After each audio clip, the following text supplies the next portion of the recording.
Hello and welcome back to my channel. Today I'm doing my November wrap up, and this month I only read 6 books, which is on the low side for me, but I was focusing on a bunch of other hobbies that I have, so I didn't really read much.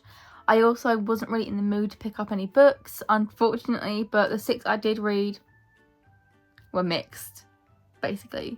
So, let's start with Lies Like Poison by Chelsea Pitcher. As you can see, this was only 2 stars. There was 293 pages read. Total reading time was 5 hours and 48 minutes. Reading speed in pages per hour, it was 50.3. Most pages read in a day was 90, and most minutes read in a day was 97.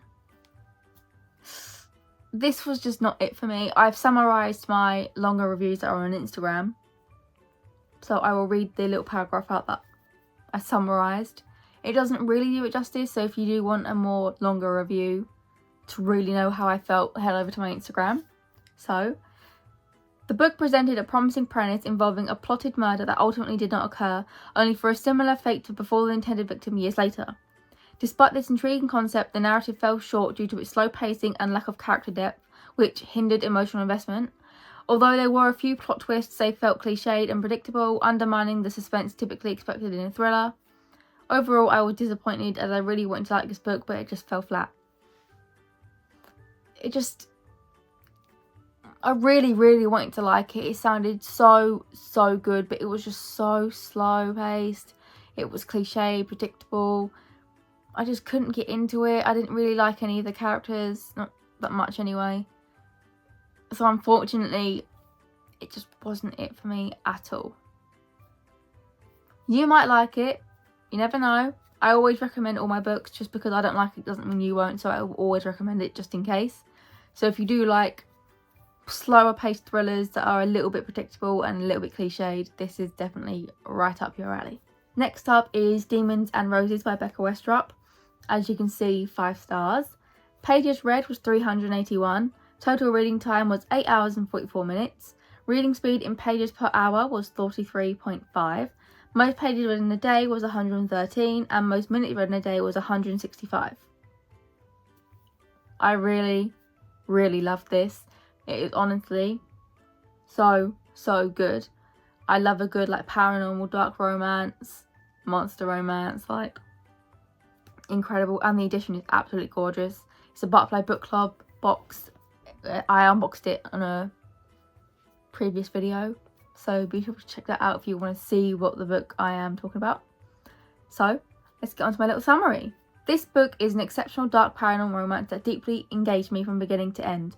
The author's remarkable world-building immerses you in a setting rich with magic, intrigue and intricate relationships, making it difficult to put down. The characters are well developed, particularly Rose, who embodies strength and determination. In contrast, Walter is a character that evokes disdain, while Levi shines as the ideal romantic lead, dark, mysterious, protective and endearing. The balance of intimate scenes and sweeter moments is well executed, contributing to the overall enjoyment. In summary, the book offers a well-placed narrative with compelling characters and just the right amount of spicy content. I cannot recommend this enough. It is so good. I love this so much. I was like giggling, I was laughing, I was shocked. It's so good. And I love dark romances, but there's a point you cross where there's far too much spice. But this was not it. This was a perfect amount. Like, they weren't at it like rabbits every 5 seconds, but there was just enough to be like a normal kind of spicy kind of content. Because there are some books that just have too much, that just they're doing it every chapter and it's so annoying. But in this, perfectly paced, perfect amount of spice, just perfection all around. The next book I read was The Whisper Man by Alex North. 4 stars. 389 pages read. Total reading time was 8 hours and 4 minutes. Reading speed in pages per hour was 48. Most pages read in a day was 268, and most minutes read in a day was 342. I did like this. It was a really good thriller. I'll just get into my summary and then I'll try to add more to it. This thriller keeps you engaged from beginning to end. The story follows Tom and Jake as they seek a fresh start in a new town after a tragic loss. The narrative is unpredictable with intriguing plot twists and the mystery of the Whisper Man which completely captivates you. The characters are well developed, especially Tom, who navigates grief while caring for his son, and the detective adds depth to the storyline. The pacing is really good with short chapters that maintain momentum, although the anticipated creepiness was lacking, preventing a perfect rating. That's basically it. Like, I was told by a couple of people that it's really creepy, and that just wasn't creepy to me at all. Creepy things happened, yes, but I didn't get the creeps. Like, I didn't get that kind of, like, itchy skin kind of creepy, you know? So that was kind of unfortunate. I saw, like, even in reviews, I saw people saying, like, how creepy it was. That kind of built it up a bit for me, and it just wasn't it. It was not creepy. Not in the physical reaction kind of way anyway.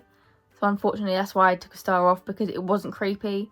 Especially of how much people said it was. I was kind of expecting to be completely and utterly creeped out, but I just wasn't.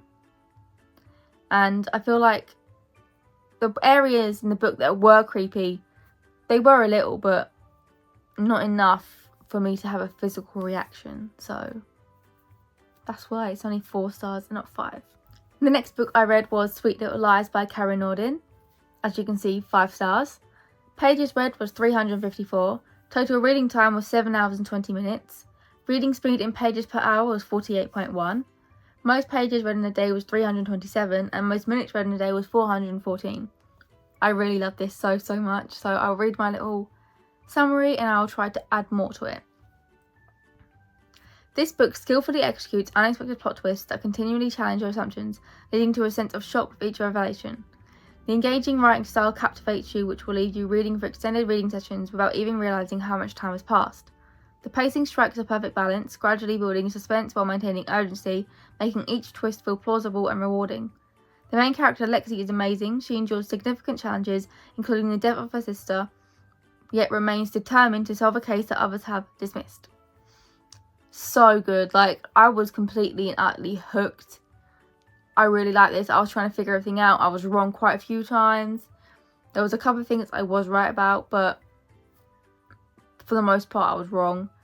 The ending completely and utterly shocked me to my core. I was not expecting that at all. I really enjoyed this book. It was everything in the thriller I love. Like, it's fast-paced. It's not predictable. Not completely predictable anyway. The way it's executed is really good. I liked how it, like, flipped from, like, what happened in the past to the present. So good. The next book I read was The Silence Lies by Sophie Dyer. As you can see, 4 stars. Pages read was 483. Total reading time was 11 hours and 16 minutes. Reading speed in pages per hour was 42.8. Most pages read in a day was 292, and most minutes read in a day was 389. I did really like this, but it was just so incredibly slow. Like, so slow paced that I started to get bored. And I did think about DNFing it a few times, but around that time it kind of picked up a bit, but then went down. Picked up, went back down. So, you know, it was good. I did like it. And the reason why it isn't lower is because of how it ended. It would have been a 3-star, but because of how it ended, it bumped it up to 4 stars. So, my summary. This book offers an intriguing exploration of the mafia and its association with violence. While the narrative unfolds slowly, which was a drawback for me, it remains an engaging read. The plot is infused with tension and suspense, and the well-developed characters each grapple with their own complexities, which enhance the story's depth. My favourite female character is Serafina. I think I'm saying that right. She is commendably strong-willed and independent, and my favourite male character is Luca. He's funny, is very open to certain things, and I just love him. Despite these strengths, the pacing made me not want to read the sequel because I didn't want to have to push through another really slow book. I have thought about it. I was just going to have a few days to think about it, and I'm not going to read the second book. I can't do it. It is longer, and if it's going to be as slow paced as the first, I don't think I can push myself to do that again, unfortunately. It would have been nice to read the second book because I do want to know what happens, but I might have to wait. Maybe read some reviews and see if other people found it slow or not, but I probably won't pick it up. And now we're on to the last book I read of the month. This was All Saints by Evie Blackwell. This was an ARC read, so I'd like to thank the author for sending me a book for review consideration. All opinions are my own. Now, as you can see, 5 stars. I loved this book. Loved it. Right. 303 pages read. Total reading time was 6 hours and 38 minutes. Reading speed in pages per hour was 45.1. Most pages read in a day was 96, and most minutes read in a day was 125. This was honestly incredible. So good, and I'm very excited for the second book, which comes out in 2025, so hopefully early 2025, because I need to know what happens. So my summary. The book is a 5-star rated work that explores themes of love, lust, hate and secret societies. The author's writing style is engaging, which allows you to connect with the characters' lives. Speaking of characters, Helena and Kendall are well developed and relatable. I loved reading their dynamic and how they interact with each other. The secret society concept is expertly done, with detailed tasks and vivid descriptions. The story is filled with emotional depth and a sense of connection, making it a captivating read. It is so good. I love the whole secret society concept idea. I like the tasks and how descriptive they were. I just really loved it so much. And I don't know, I need to know what happens next. I really need to know what happens next, because I was getting so engrossed in it. Like, I didn't even realise it was the end of the book. I just remember being like, oh, what do you mean the end? What do you mean? I need it now. So I'm hoping that it comes out early next year, because I need to know what happens. Like, honestly, you should 100% read it if you like secret societies, with like tasks, forbidden romance, all that kind of stuff. So 100% recommend it. If you've made it this far, I am now going to have a little announcement. I am doing Bookmas with one of my best friends, Lauren. I will link her channel down below. We are going to be posting 12 days of Bookmas throughout the whole of December. And I'm really excited. We have a really good plan going, so stay tuned on both of our accounts to have a look at what we're going to be doing throughout the month of December, or at least 12 days. I cannot wait. This is my first Bookmas kind of thing, so hopefully I enjoy myself. I have a few things planned. I'm very excited. So yeah, that was my announcement. So definitely stay tuned if you want to see mine and Lauren's Bookmas videos. Okay, and that brings us to the end of my video. Thank you so much for watching. Please like, comment and subscribe, and don't forget to hit the bell notification to get notified when I post, and I'll see you in the next video.